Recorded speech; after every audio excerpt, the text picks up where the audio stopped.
আজি কি খাম কি নাখাম বুলি ভাবি আছিলোঁ ভাবি থাকোঁতে ভাবিলোঁ ঘৰত যিহেতু ডাঠা আছিলে সেয়ে আজি বেহৰ আৰু ডাঠা ধুনীয়াকৈ বনাম এইফালে আলু আৰু ডাঠাখিনি মই ধুনীয়াকৈ ধুই পখালি লৈছোঁ এইফালে বেহৰ আৰু জলকীয়া আদা নহৰুখিনি ৰেডি কৰি লৈছোঁ এইফালে কাচকল ভাজিবৰ কাৰণে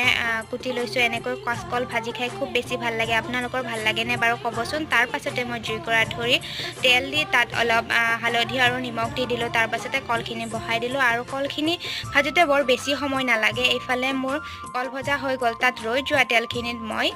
জলকীয়া আৰু পিঁয়াজখিনি দি দিলোঁ তাৰ পাছতে অলপ পাছত ডাঠাখিনিও দিলোঁ আৰু তাত অলপ লৰাই পিনে মই যিহেতু বেহৰ আৰু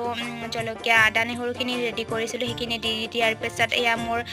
ডাঠাখিনি হৈ গ'ল তাৰ পাছতে ভাবিলোঁ অলপ চালাডটো বনাই দিওঁ যিহেতু আমাৰ ঘৰত মানুহ বহুত বেছি কম সেয়েহে মানে অলপ বস্তুৰে হৈ যায় এইফালে মোৰ চালাডটো হৈ গ'ল